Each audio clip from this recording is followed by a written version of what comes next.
देखो, तो हमने बताया था कि क्रिस्टल सिस्टम जो हमारा है, याद करो, क्रिस्टल सिस्टम, यूनिट सेल, इनके बारे में हम डिस्कस किए थे।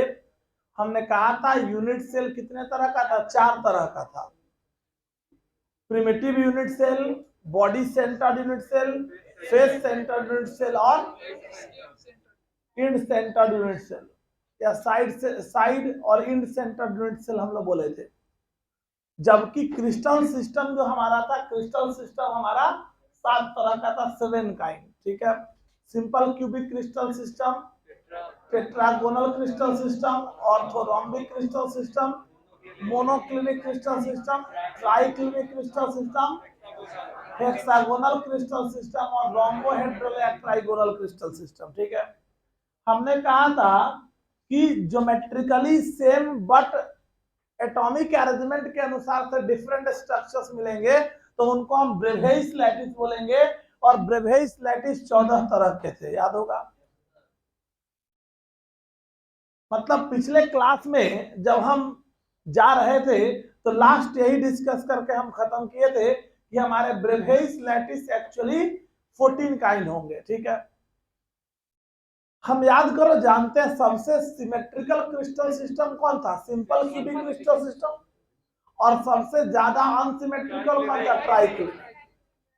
सिंपल क्यूबिक क्रिस्टल सिस्टम में केवल 3 ही ब्रेवेइस लैटिस होते हैं। मतलब सिंपल क्यूबिक क्रिस्टल सिस्टम के पास 3 ही यूनिट सेल होंगे, primitive unit cell, body centred unit cell और फेस सेंटर्ड यूनिट सेल। ठीक है। तो हमने कहा था जो भी मैथमेटिकल कैलकुलेशन हम करेंगे वो बेसिकली हम किसके लिए करेंगे? तो हम सिंपल क्यूबिक क्रिस्टल सिस्टम के लिए करेंगे, क्योंकि उसमें मैथमेटिकल एप्लीकेशन करना हमारे लिए आसान हो जाएगा। ठीक है।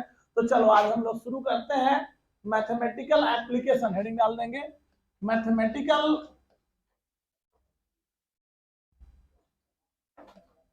Mathematical application in case of mathematical application in case of simple cubic crystal system. In case of simple cubic crystal system, simple cubic crystal system के केस में मैथमेटिकल एप्लीकेशंस हम लोग करने वाले हैं। कैसे मैथमेटिकल अप्रोच हम यहाँ लेने वाले हैं, क्या क्या यहाँ पे यूज करते हैं, पहले हम इस बात का जिक्र करते हैं। इसमें सबसे पहला बात हमारे पास आएगा वो होगा फॉर्मूला यूनिट। फॉर्मूला यूनिट या इसको बोलते हैं number of atom per unit cell, number of atom per unit cell, या इसको हम लोग बोलते हैं Z value. Number of atom per unit cell और जेड वैल्यू, ये फॉर्मूला यूनिट हो गया। ठीक है।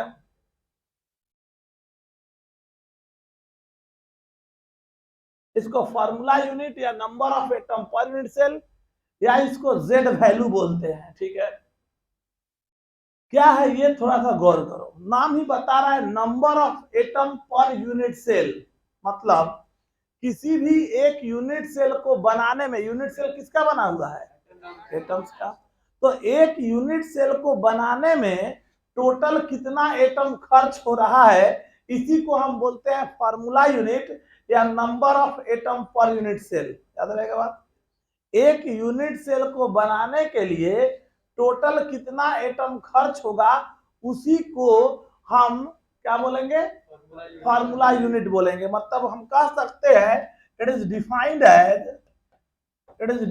As the number of total number of atoms, as the total number of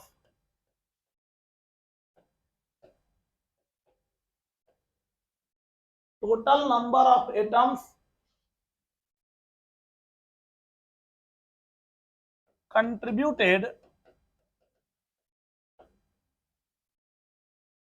during formation of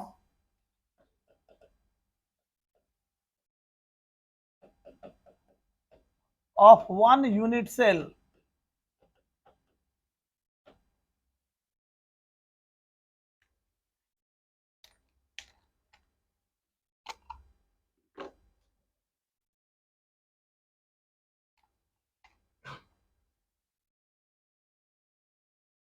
number of atoms कितने contribute होंगे एक unit cell के फॉर्मेशन के लिए, उसी को हम लोग बोलते हैं क्या, उसको हम लोग बोलते हैं फार्मूला यूनिट। क्या बोलेंगे? Formula unit. ये बात हम सिंपल एक लाइन में समझो ना, एक यूनिट सेल को बनाना है, उसको बनाने के लिए जैगो एटम चाहिए, टोटल कितना एटम से कोई यूनिट सेल बनेगा, उसी को हम उसका फार्मूला यूनिट या जेड वैल्यू बोलते हैं। क्या बोलते हैं? Z value. और इस बात को अगर तुम गौर करोगे तो एटम्स हमारे पास बेसिकली कहां होंगे, थोड़ा समझो। एटम, अब अगर एक यूनिट सेल को ऑब्जर्व किया जाए, थोड़ा सा सब लोग गौर से सुनोगे, एक जनरलाइज केस हम बता रहे हैं, जो अभी से दिमाग में इसको बैठा लो, ये बैठाओगे सॉलिड स्टेट का ज्यादातर कॉन्सेप्ट तुमको ऐसे ही क्लियर हो जाएगा।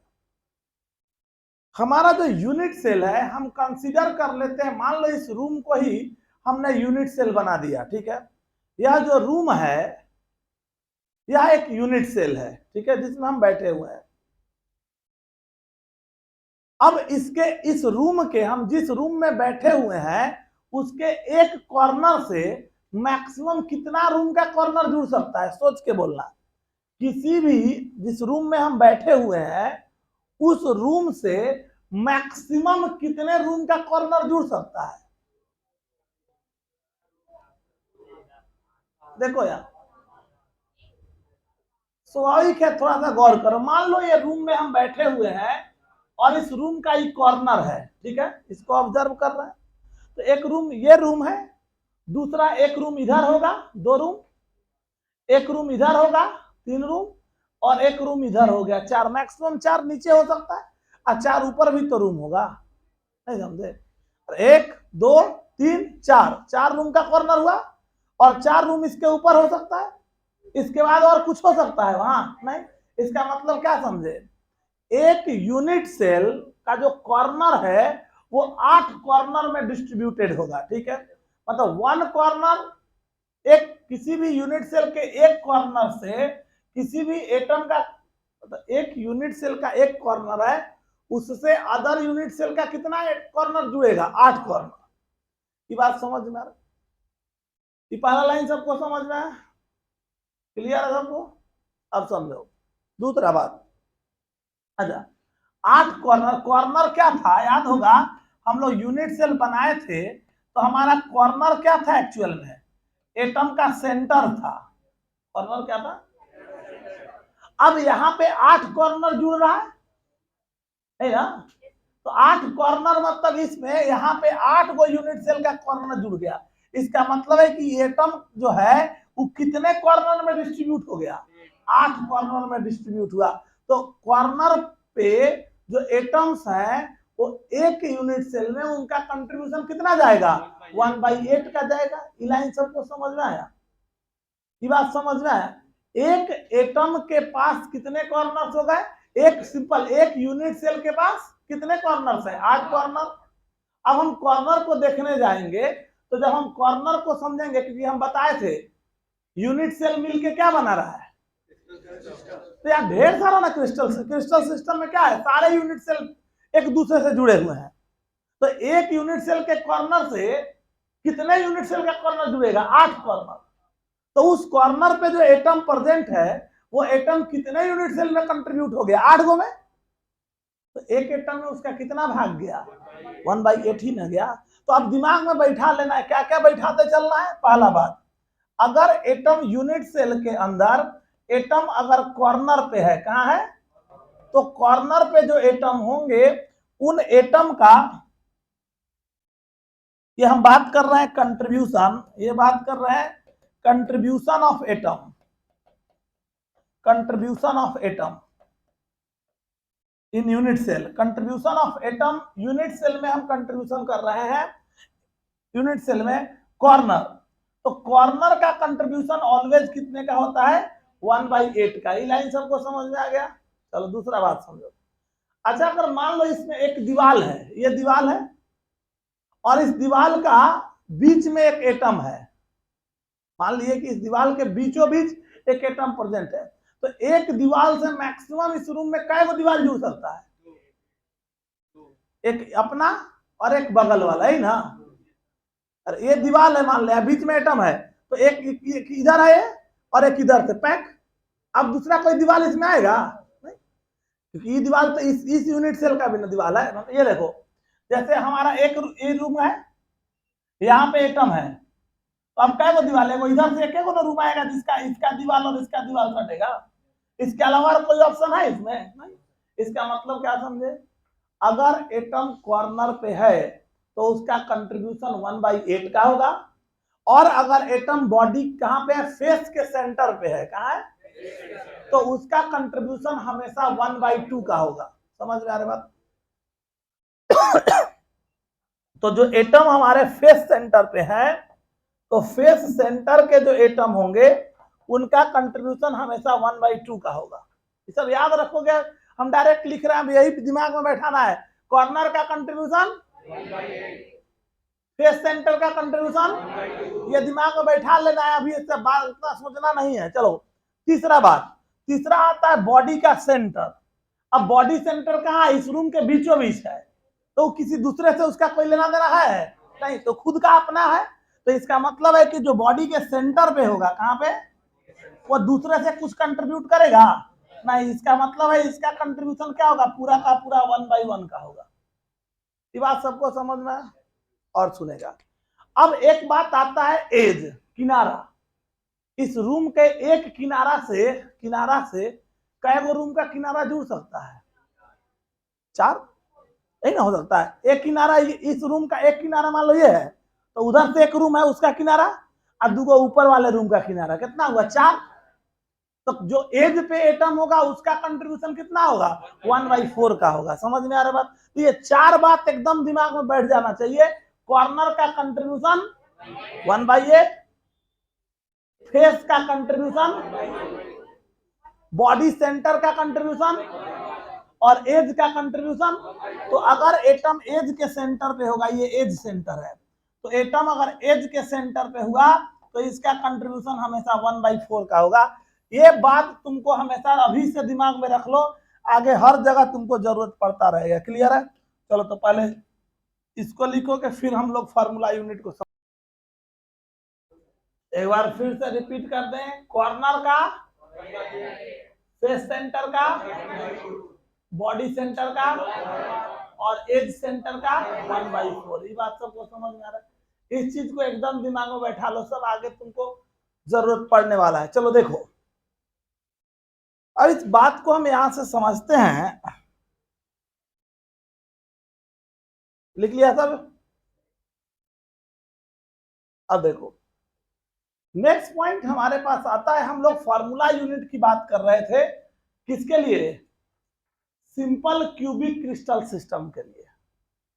सिंपल क्यूबिक क्रिस्टल सिस्टम में एटम कहां कहां रह सकता है, कॉर्नर पे, फेस पे और बॉडी के सेंटर पे, है ना, 3। तो अब यहां से अगर हम जेड वैल्यू की बात करेंगे, जब यहां हम जेड वैल्यू को निकालना है, तो Z value is equal to हो जाएगा क्या, ये बराबर होगा NC/8 प्लस NI/2 और प्लस क्या हो जाएगा, सॉरी NI/1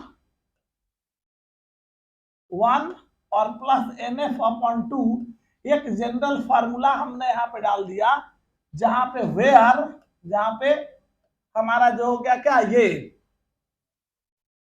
अलग अलग जो टर्म्स हमारे पास आ रहे हैं, इनको अगर हम गौर करेंगे, वेयर, या हमने कहा एनसी क्या है, तो ये हो गया एनसी हो गया total number of atoms at corner, total जितने एटम कॉर्नर पे प्रेजेंट है वो एनसी होंगे। NI का मतलब हो गया total number of atoms at body centre position पे, और NF हो गया total number of atom at face centre, ये फेस सेंटर पोजीशन पे, ठीक है। तो हम इधर क्या करते हैं, इधर हम ले लेते हैं यूनिट सेल, इधर हम ले लेते हैं NC/8, ये हो गया NF/Ni/1, Ni/1, NF/2, और इधर उसका हो गया टोटल ऐड करेंगे तो क्या आएगा, Z वैल्यू आएगा, ठीक है। हम जनरलाइज करके एक ही जगह तीनों का डिस्कशन कर देते हैं कि हमारे लिए आसान हो जाएगा, ठीक है। चलो, अपने पास 3 यूनिट सेल है। यूनिट सेल में हमारे पास प्रिमिटिव, बॉडी सेंटर्ड और फेस सेंटर्ड यूनिट सेल है। तो यूनिट सेल में अगर हम जाएंगे, पहला है primitive unit cell, primitive unit cell है। दूसरा हमारे पास है कौन सा, बॉडी सेंटर्ड यूनिट सेल है, बॉडी सेंटर्ड यूनिट सेल है। तीसरा हमारा जो है वो कौन है, वो है फेस सेंटर्ड यूनिट सेल है, फेस सेंटर्ड यूनिट सेल है, क्लियर है। ये BCC हो गया, और ये हमारा कौन है, ये हो गया BCC, और ये है FCC। चलो देखो, प्रिमिटिव में एटम कहाँ था, केवल और केवल कॉर्नर पे था, तो 1/8 क्या है, कॉर्नर 8, 1/8 × 8 कितना हो गया, ये 1। अच्छा, प्रिमिटिव में एटम बॉडी के सेंटर पे होगा, फेस पे होगा, नहीं, तो कितना होगा, 0/1, ये हो गया 0, 0/2 ये भी क्या हो गया 0, तो 1 + 0 + 0 कितना हो गया 1। तो क्या समझे, अगर तुमसे पूछा जाए कि प्रिमिटिव यूनिट सेल को बनाने में कितना एटम खर्च होगा, तो क्या बोलोगे, 1 एटम। समझ में आए बात, 1 atom is required to form 1 primitive unit cell of simple cubic crystal system. समझ में आया बात, तो सिंपल सा बात हो गया, एक Z वैल्यू इसका 1 हो गया। चलो, बॉडी सेंटर्ड यूनिट सेल की बात करो, तो बॉडी सेंटर्ड में क्या है, एटम कहां पे है, कॉर्नर पे है, तो कॉर्नर पे तो होगा ही होगा, तो 8 कॉर्नर का कंट्रीब्यूशन तो क्लियर है। और बॉडी सेंटर में क्या था, एक एटम बॉडी के सेंटर पे था, क्या है ना, ये बताया था, केवल कॉर्नर पे तो प्रिमिटिव, कॉर्नर के साथ साथ बॉडी सेंटर, तो बॉडी सेंटर में भी 1/1 क्या हो गया 1, और बॉडी सेंटर में फेस पे होता है नहीं, तो 0, ये क्या हो गया 1 + 1 + 0 कितना हो गया 2, मतलब ये हमारा क्या हो गया, ये हमारा क्या हुआ, ये हमारा हो गया बॉडी सेंटर्ड यूनिट सेल को बनाने के लिए कितना आइटम चाहिए, 2 आइटम चाहिए। यही अगर हम फेस सेंटर्ड की बात करेंगे तो कॉर्नर का कंट्रीब्यूशन 1/8 × 8 कितना हो गया 1, बॉडी सेंटर पे होगा, फेस सेंटर में नहीं, तो 0/1 क्या हो गया 0, और फेस सेंटर पे क्या था 6 था, तो 6 कितना हो गया इधर 2, कितना हो गया 3, तो 1 + 0 + 3 कितना हो गया 4। तो याद रखना है कि प्रिमिटिव को बनाने के लिए 1 एटम चाहिए, बॉडी सेंटर को बनाने के लिए 2 एटम चाहिए, और फेस सेंटर को बनाने के लिए 4 एटम चाहिए। बात सबको समझ में आ रहा है, 1 atom for primitive unit cell, 2 atom for body centered unit cell, and 4 atom for face centered unit cell। ये बात सबको समझ में आ गई, क्लियर है बात सबको। चलो, तो पहले इसको उतार लो, फिर आगे बढ़ो।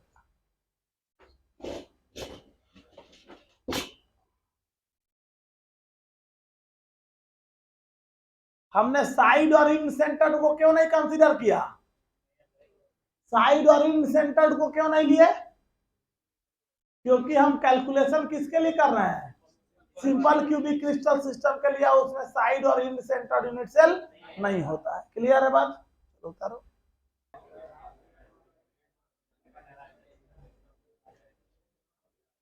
चलो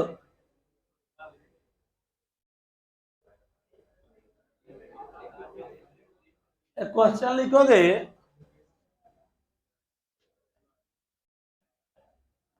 to element A and B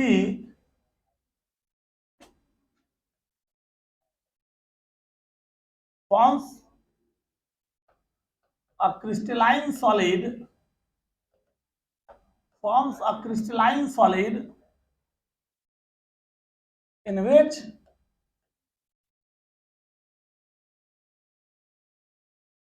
B atom occupies the corner while A atom occupies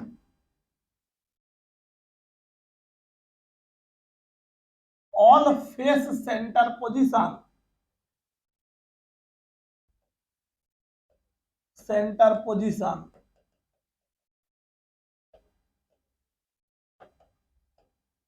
What is the formula of the given compound? What is the formula of the given compound?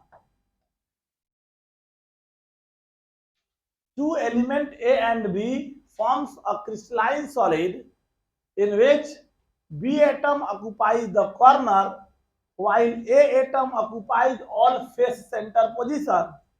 What is the formula of the given compound?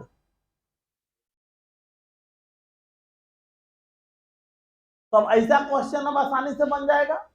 Simple का हो गया, ए और B गया, compound बना रहा है कौन? ए और बी। ए कहां गया हुआ? बी कहां गया? All corner. तो कॉर्नर कितना हो गया? 8 गो। कंट्रीब्यूशन 1/8 का। क्लियर है? और कौन था? ए कहां गया? All face centre position. तो फेस सेंटर पोजीशन कितना हो गया? 1/2 इंटू 6, ये हो गया 3, ये हो गया क्या? 1। समझ में आ रहा बात? तो ए हो गया क्या? 3 और बी हो गया 1। कंपाउंड क्या हो गया? A3B। यही कंपाउंड का फॉर्मूला हो गया। बात सबको समझ में आ रहा? क्लियर है बात? A3B। क्लियर है बात? लिख लेंगे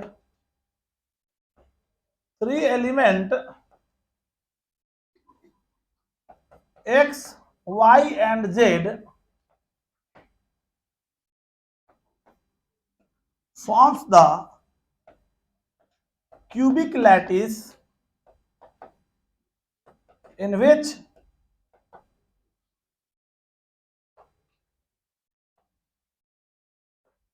Y atom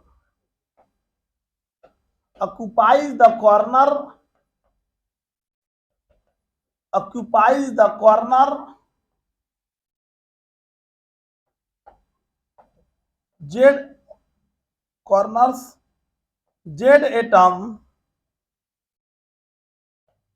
atom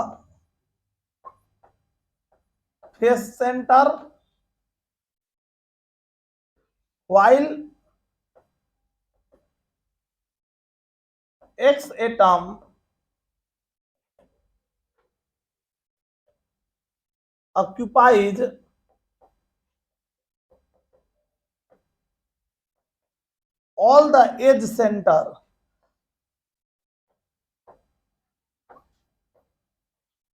What is the formula of the given compound? Formula of the given compound.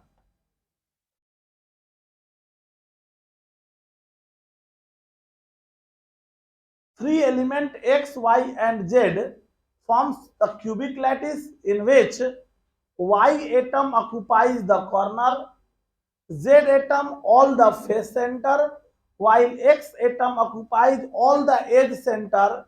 What is the formula of the given compound? उस कंपाउंड का क्या फॉर्मूला होगा?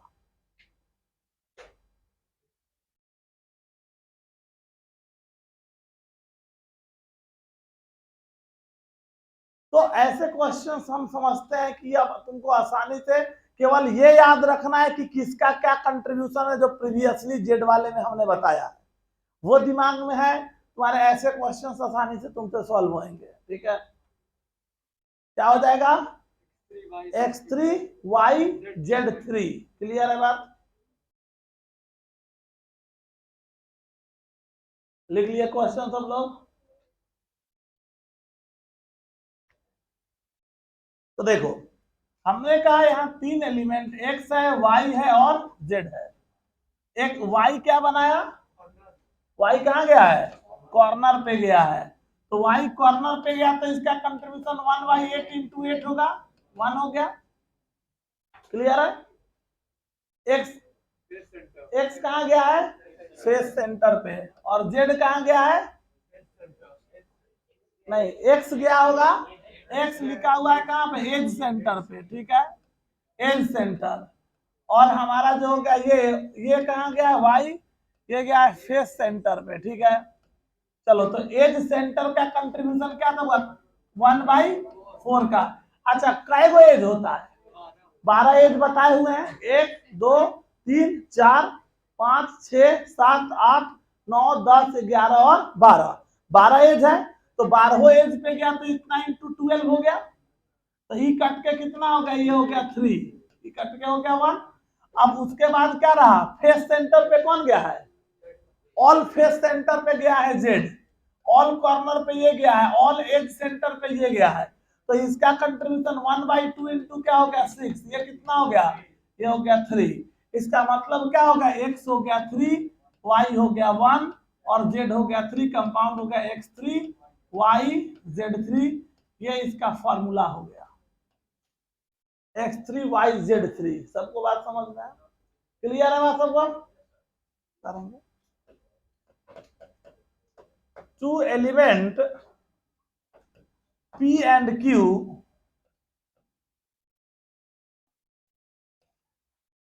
forms a crystal in which P atom occupies all the corner while Q atom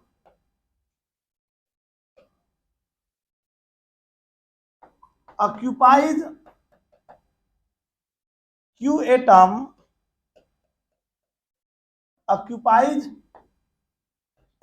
all the face center position.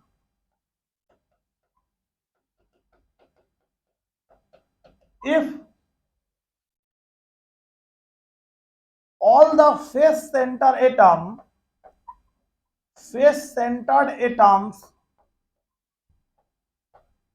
along one of the axis through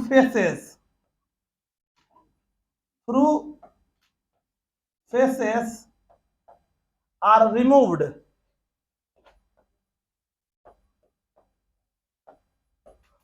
what is the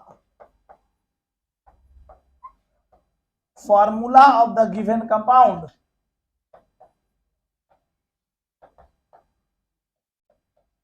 Formula of the given compound.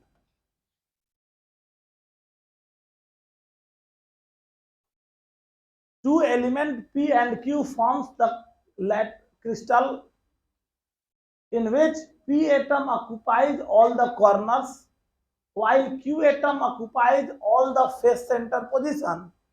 If all the face center atoms along one of the axes through faces are removed, what is the formula of the given compound? देखो, इस question को अगर गौर करो तो यहाँ पे हमारा जो है क्या, इस क्वेश्चन को देखो तो यहाँ क्या है? ये यूनिट सेल है। क्वेश्चन कह रहा है कि यूनिट सेल में हमारा कौन है? कॉर्नर है। तो क्वेश्चन कह रहा है कि हमारा जो कॉर्नर है, सारे कॉर्नर को ऑक्युपाई कौन किया?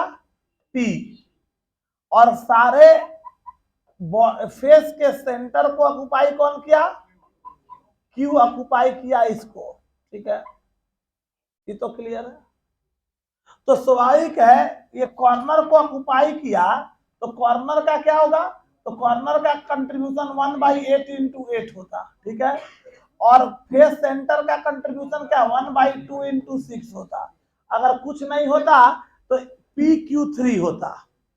यही आंसर होता। अब इसके आगे बढ़ रहा है, यहां तक सबको समझ में आ रहा है?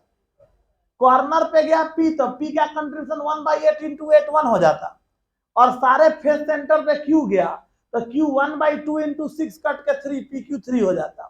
लेकिन आगे कह रहा है if all the face centred atom, मतलब केवल और केवल फेस के सेंटर के एटम को एक एक्सिस के अलोंग रिमूव कर दिया जाए, तो हम एक्सिस अगर हम ड्रॉ करेंगे तो एक एक्सिस यूनिट सेल से एक्सिस, मान लो ये यूनिट सेल है, तो यहाँ कैसे हम एक्सिस ड्रॉ करेंगे, एक ही एक्सिस है ये, तो या तो एक्सिस हम यहाँ से पुट करेंगे तो इधर से पुट करेंगे तो इधर से बाहर जाएगा, यहां से पुट करेंगे तो इधर से, या ऊपर से पुट करेंगे तो नीचे से, यही ना जाएगा। समझ आ रहा है? मान लो ये इसका ऐसे समझो, इस रूम में वहां फेस सेंटर, वो फेस सेंटर, दो एटम है। अब एक एक्सिस डालोगे तो वो एटम और वो एटम ना सामने सामने पड़ेगा। मान लो ई कॉर्नर पे है, वो कॉर्नर पे है, तो तुम एक्सिस एक एक्सिस ड्रॉ कर रहे हैं, तो एक एक्सिस के अलोंग कितना एटम पड़ेगा, दो गो फेस सेंटर्ड एटम पड़ेगा। तो मतलब इसका सीधा हो गया कि अलोंग वन एक्सिस, सिंपल है, अलोंग वन एक्सिस, अगर हम एक एक्सिस की बात कर ले तो along one axis two face centred atoms are removed, two face centred atoms are removed. ये बात सबको समझ में आ गया, दो एटम रिमूव्ड हो जाएगा। तो स्वाभाविक है अब यहां से चलेंगे तो टोटल कंट्रीब्यूशन कितना था, 6 का था, लेकिन 6 में से क्या होगा, 2 गायब हो गया। समझ आ रहा है? तो बचा कितना, 4 ही ना बचा। तो ये हो गया, ये कट के कितना हो गया, इधर से हो गया 1, और ये हो गया क्या, हाफ इंटू 4, ये कट के हो गया क्या, 2। कंपाउंड हमारे पास जो आ गया, यहां से अगर चलेंगे तो हमारा जो कंपाउंड है यहां से अगर हमारा होगा, तो ये कंपाउंड अगर हम ले लेंगे तो कंपाउंड हमारा P हो गया Q, P हो गया 1, Q हो गया 2, कंपाउंड हो गया PQ2, यही कंपाउंड हो गया। क्वेश्चन सबको समझ में आया, क्लियर है बात? चलो तो उतार लेंगे इसको भी। तो ऐसे क्वेश्चंस अगर हमारे पास रहेंगे तो हम आशा करते हैं कि ऐसे क्वेश्चंस हमसे बनने चाहिए। क्लियर है बात सबको? ये था पहला बात, number of atoms per unit cell, formula unit की बात कर रहे थे, और उसी बात से, उसी कॉन्सेप्ट से रिलेटेड कुछ इस तरह के क्वेश्चंस हमको दिख रहे थे, तो इस काम से हमने ऐसे क्वेश्चंस को यहीं पे डिस्कस किया है।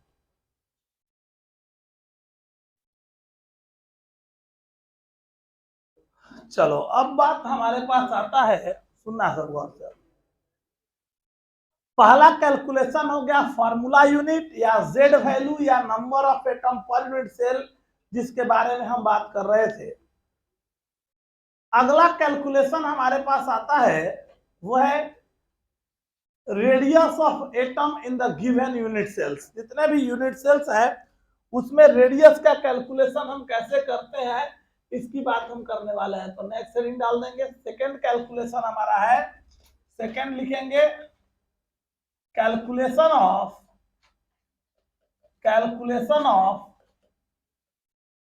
Radius of atom in the given unit cell, in the given unit cell, unit cell में एटम के रेडियस का क्या कैलकुलेशन होगा, कैसे हम डिटरमाइन करेंगे, हम इसकी बात कर रहे हैं।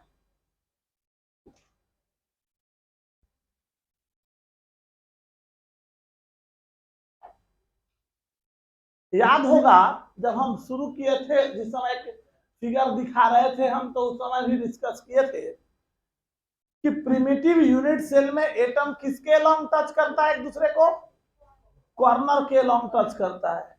फेस सेंटर यूनिट सेल में एटम किसके लॉन्ग टच करेगा, फेस डायगोनल के लॉन्ग।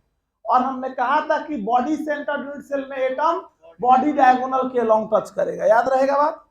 क्या समझे, क्या समझे? प्रिमिटिव यूनिट सेल में एटम केवल कॉर्नर पे था, तो कॉर्नर के लॉन्ग टच करेगा atom. Body centre unit cell में बॉडी आ गया, इसका मतलब है कि एटम बॉडी डायगोनल के लॉन्ग टच करेगा। याद रहेगा बात? और तीसरा क्या, फेस सेंटर यूनिट सेल में फेस आ गया, तो याद रखना है क्या, फेस डायगोनल के लॉन्ग एटम टच करता है। क्लियर है?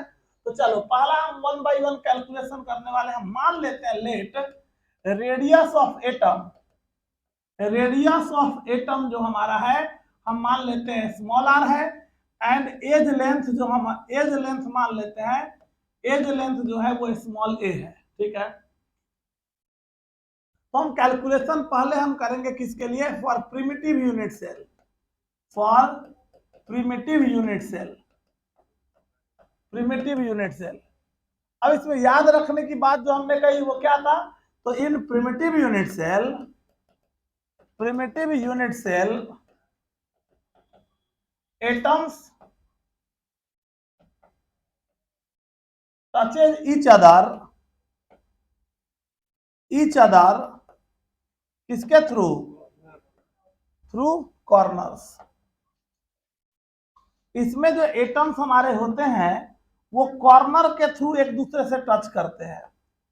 अब जब एटम्स अगर कॉर्नर के थ्रू टच करने वाले हैं, जैसे ये कॉर्नर है हमारा, ये कॉर्नर का एटम, ये कॉर्नर का एटम टच कर रहा है, एटम किसके लॉन्ग टच करेगा, अब कॉर्नर के लॉन्ग टच करेगा तो इसका एज लेंथ ही कितना होगा, यही है, ए माने है, और इसका रेडियस क्या है, रेडियस हमने माना है आर, तो यह हो गया आर, और यहां से यहां तक भी क्या हो गया आर, एटम है। समझ में आ रहा है? तो यहाँ सिंपल क्या हो जाएगा, ये हो गया R plus R is equal to हो गया A, two R is equal to A, और आर इज इक्वल टू क्या हो जाएगा, ए बाई टू हो जाएगा, ए बाई टू। तो ये जो हमारे हो गए क्या, यहाँ पे two R is equal to A और R is equal to A by two, radius हो जाएगा एज लेंथ बाई टू। ये बात सबको समझ में आए, क्लियर है सबको? अब आ जाओ, नेक्स्ट पॉइंट हमारे पास आता है यहाँ पे दूसरा, for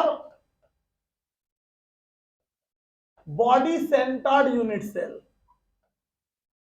body centred unit cell BCC, body centred unit cell के लिए तो याद क्या रखना था जो हमने बताया, तो in body centred unit cell, body centred unit cell atom touches each other along body diagonal, यही लाइन याद रखना है, बॉडी डायगोनल, कि जब भी टच करेंगे तो ये बॉडी डायगोनल के लॉन्ग टच करेंगे। समझ में आ रहा है बात? अगर ये बॉडी डायगोनल के लॉन्ग टच करेंगे, इसका मतलब क्या है वो देखो, ये एटम्स जब हम यूनिट सेल को ऑब्जर्व कर रहे होंगे, एक एटम यहाँ है, ये एटम यहाँ है, ये एटम यहाँ है, मतलब ये एटम किसके लॉन्ग टच किया, बॉडी डायगोनल के लॉन्ग टच किया। मान लो कि ये ए बी इसका बॉडी डायगोनल है, इसका बॉडी डायगोनल हम मान लेते हैं क्या है, ए बी है। तो अगर ये बॉडी डायगोनल इसका है तो सोचो, बॉडी ए बी अगर हमने मान लिया, ए बी क्या है, body diagonal of cube, body diagonal of cube है, और ये बराबर होता है किसके, √3 के, जानता है सब। क्यूब का फेस डायगोनल √2a, क्यूब का फेस क्या हो गया, स्क्वायर, और स्क्वायर का डायगोनल क्या हो गया, √2a, और बॉडी डायगोनल जो क्यूब का होता है वो √3a होता है, याद रहेगा, फेस डायगोनल और बॉडी डायगोनल √3a होता है। तो ये हो गया कितना, √3a। तो अब यहां से अगर चलेगा तो देखो, तो इसमें भी क्या है, ये देखो यहां से यहां तक कितना हुआ आर, फिर यहां से यहां तक कितना हुआ आर, फिर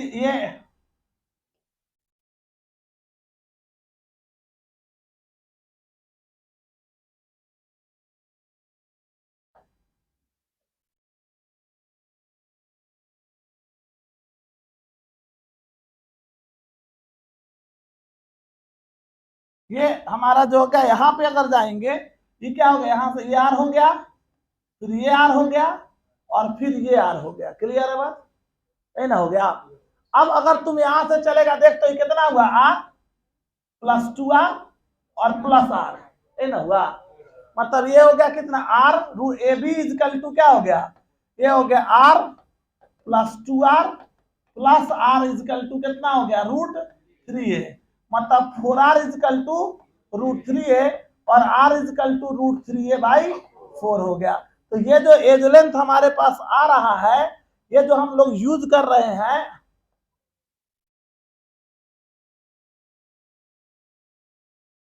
या जो वैल्यू जो हम लोग यूज करेंगे इसमें,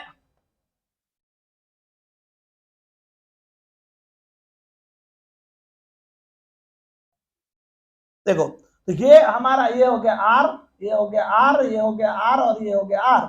ये हो गया क्या 4r is equal to root 3a और r इजकल टू क्या हो गया रूट 3a बाई 4 हो गया। ये बात सबको समझ में रूट 3a बाई 4। तो दो कैलकुलेशन क्लियर हो गया।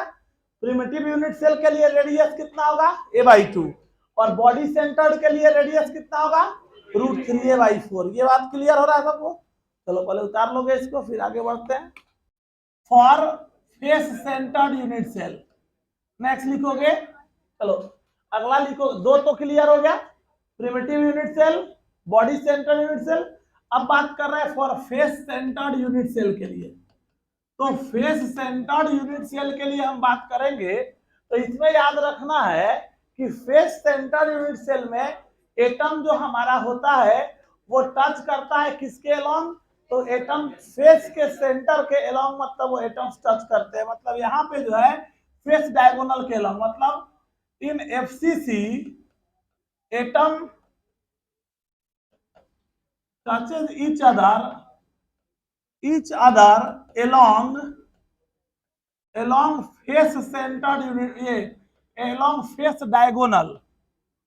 इसके जो एटम्स है वो फेस डायगोनल के along टच करेंगे और फेस, आवाज नहीं करो, आवाज नहीं, ये फेस डायगोनल के along ये एटम्स टच करेंगे।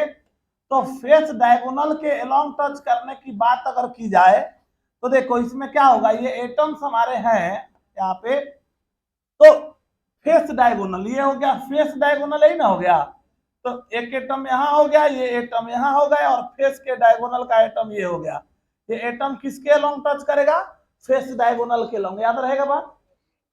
क्लियर है? उस प्रिमिटिव में कॉर्नर के अलोंग, बॉडी सेंटर में बॉडी डायगोनल के अलोंग, फेस सेंटर में फेस डायगोनल के अलोंग। तो मान लेते हैं कि ये सीडी जो है ये हमारा क्या है, फेस डायगोनल है। मान लिए कि सीडी जो हमारा है ये फेस डायगोनल है क्यूब का, फेस डायगोनल ऑफ क्यूब है, और हम जानते हैं क्यूब का फेस डायगोनल कितना होता है, रूट 2a होता है। क्लियर है? तो रूट 2a होता है, तो हमारे पास क्या हो गया इधर से सीडी। अब सोचो तो ये कितना होगा, यहाँ देखो तो इसमें यहाँ से यहाँ तक हुआ क्या हो गया आर, फिर यहाँ से यहाँ तक आर, फिर यहाँ से यहाँ तक आर और फिर यहाँ से यहाँ तक आर। टोटल कितना हो गया अभी 4r, मतलब यहाँ भी हो गया r plus 2r plus r equal to root 2a और 4r इजकल टू क्या हो गया रूट 2a और r equal to root 2a/4 और r equal to a/2 root 2। ये रेडियस हो गया किसके लिए, फेस सेंटर्ड यूनिट सेल के लिए। क्लियर है बात? तो प्रिमिटिव के लिए रेडियस a/2, बॉडी सेंटर्ड के लिए रूट 3a/4 और फेस सेंटर्ड के लिए रेडियस कितना हो जाएगा a/2 रूट 2 होगा। क्लियर है बात? चलो इसको उतार लेंगे पहले इसको। तो यहाँ पे अगर तुम बात करेगा, गौर करो, यहाँ पे फेस सेंटर्ड यूनिट सेल में गया जिसका रेडियस, इसमें एटम का रेडियस दिया है 438 पिकोमीटर। जैसा तुम जानते हो, तुमको ये पता है 1 नैनोमीटर -7 सेंटीमीटर या -9 मीटर के बराबर होता है, 10 टू द पावर -9 मीटर के बराबर होता है।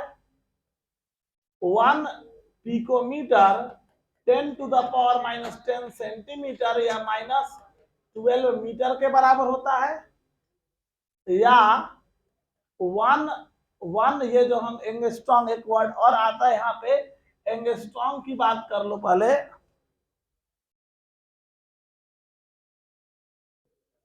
1 एंगस्ट्रॉम जो होता है ये बराबर होता है -8 सेंटीमीटर या -10 मीटर के, और 1 पिकोमीटर जो होता है ये बराबर होता है -10 सेंटीमीटर या -12 मीटर के बराबर होता है। क्लियर है बात? तो ये जो हमारे हैं इसमें 1 नैनोमीटर, अब यहाँ पे हमको क्वेश्चन में क्या दिया, पिकोमीटर, तो हमको सिंपल हम वॉल्यूम के लिए हम 438 into 10 to the power -10 centimetre ले सकते हैं। मीटर में लेंगे तो मीटर क्यूब होगा, सेंटीमीटर में लेंगे तो सेंटीमीटर क्यूब होगा। अब चलो एफसीसी यूनिट सेल का हमको क्या चाहिए, वॉल्यूम। तो volume of unit cell of FCC unit cell, volume of FCC unit cell कितना हो जाएगा, तो वॉल्यूम क्या होगा, ये यूनिट सेल कौन है, सिंपल क्यूबिक क्रिस्टल सिस्टम का है, उसके सारे एज क्या है, बराबर है, और अगर एज बराबर होंगे तो वॉल्यूम क्या होगा, सीधा ए क्यूब होगा, तो सीधा इसका वॉल्यूम यूनिट सेल का क्या हो जाएगा, ए क्यूब। अब रही बात ए की, तो हम जानते हैं, सिंस हमको पता है कि किसके लिए, रेडियस इसके लिए क्या था, a बाई 2√2 था, तो a इज इक्वल टू क्या हो जाएगा, 2√2r हो जाएगा, यही ना होगा, 2√2r हो जाएगा ये, और 2√2r हो जाएगा यहां से, तो यहाँ पे जस्ट यहाँ पे क्या हो जाएगा, 2√2r का क्या हो जाएगा, क्यूब हो जाएगा, यही ना होगा। तो अभी कितना हो जाएगा, 2 × 2 × 2 × 2 × √2 ये 2√2 तो कितना हो जाएगा, 2√2 आई हो गया, इतना हो गया, और r के जगह पे हम लोग कितना डाल देंगे, r के जगह पे 438 × 10⁻⁻10 का क्या हो गया, क्यूब हो गया, यही ना हो गया। इतना बात सबको समझ में, यही हो गया। इतना क्या हो गया, इतना से ये हो गया 16√2 × 438 का क्यूब इंटू 10⁻⁻30, इतना क्या हो गया, इतना सेंटीमीटर क्यूब, ये इसका वॉल्यूम हो गया। सबको बात समझ में आया, क्लियर है। तो इस कैलकुलेशन में अगर हम लोग इसको कैलकुलेट करना हो तो सीधा यहां से तुम हटा सकते हो, 2 डेसिमल इधर ले जाओगे तो 4.38 हो जाएगा, लगभग 4.4 लेके उसको तुम यूज कर सकते हो, 4.4 × 4.4 × 4.4 करके, और तब उसको तुम कैलकुलेट कर लोगे। क्लियर है बात, ये बात हो गया, क्लियर है ये। चलो तो अगली बात अब हमारे पास आएगी यहाँ पे, पैकिंग कॉन्सेप्ट ऑफ, हेडिंग डालोगे, concept of packing fraction and packing efficiency. आवाज नहीं करो, बोलते हैं ना, रिकॉर्ड होते रहता है, आवाज मत किया करो फालतू का। Concept of packing fraction and packing efficiency, packing fraction and packing efficiency, और मत और एंड नहीं, पैकिंग फ्रैक्शन और पैकिंग एफिशिएंसी। क्या होता है पैकिंग फ्रैक्शन और पैकिंग एफिशिएंसी, इस बात को समझो। देखो, यूनिट सेल किसका बना हुआ है, एटम्स का। जैसे मान लो एक सिंपल ऐसे, इसको कॉमन एग्जांपल से समझो, अगर एक कार्टून ले लो और उसमें आइडेंटिकल बॉल्स को अरेंज करो, तो जब बॉल को उसमें अरेंज करोगे तो क्या उसका पूरा जगह वो बॉल ऑक्युपाई कर लेगा, उस कार्टून का जितना जगह उस कार्टून का वो बॉल, आइडेंटिकल बॉल्स ऑक्युपाई करेंगे, उसको हम उसका बोलते हैं फ्रैक्शनल स्पेस। मतलब हम कह दे कि इस रूम का कितना फ्रैक्शनल स्पेस हम लोग के द्वारा ऑक्युपाई किया जा रहा है, तो क्या करेंगे, हम लोग जितने भी इसके अंदर सामान है सबका हम वॉल्यूम निकाल लेंगे, फिर इस रूम का वॉल्यूम निकाल लेंगे, फ्रैक्शन है तो डिवाइड करेंगे, और डिफरेंस रहता तो घटाते, ये ना होता। तो कहता है पैकिंग फ्रैक्शन, ये हो गया fractional space of an atom, fractional space of the unit cell, unit cell का वो फ्रैक्शनल स्पेस, यूनिट सेल का वो फ्रैक्शनल स्पेस जिसको एटम के द्वारा ऑक्युपाई किया जाएगा, उसको हम बोलेंगे पैकिंग फ्रैक्शन या पैकिंग एफिशिएंसी। जबकि जबकि पैक होने के बाद में भी जो जगह खाली रहेगा, उस जगह को हम लोग बोलते हैं वॉइड या इंटरस्टिशियल साइट बोलते हैं। क्या बोलते हैं, वॉइड और इंटरस्टिशियल साइट। तो पहले तो डिफाइन कर लेते हैं इस बात को, लिखेंगे पैकिंग फ्रैक्शन। पहले हम डिफाइन कर लेते हैं पैकिंग फ्रैक्शन को। द फ्रैक्शनल स्पेस लिखोगे, the fractional space, fractional space, space of an unit cell, unit cell which is occupied by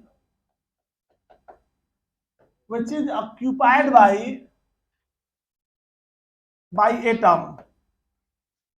The fractional space of an unit cell which is occupied by atoms called packing fraction और packing efficiency. Packing fraction और packing efficiency, समझ आए बात? एक unit cell का कितना जगह atom occupy कर रहा है उसको हम उसका क्या बोलेंगे, पैकिंग फ्रैक्शन बोलेंगे, ठीक है। जबकि जबकि जो जगह पैकिंग के बाद खाली रह जाएगा, समझ आ रहा है, पैकिंग होने के बाद भी जो जगह यूनिट सेल के अंदर खाली रह जाएगा उसको बोलेंगे वॉइड। क्या बोलेंगे? वॉइड। तो एक लाइन इसको भी मेंशन कर लेते हैं, वॉइड और interstitial site. interstitial site, the space left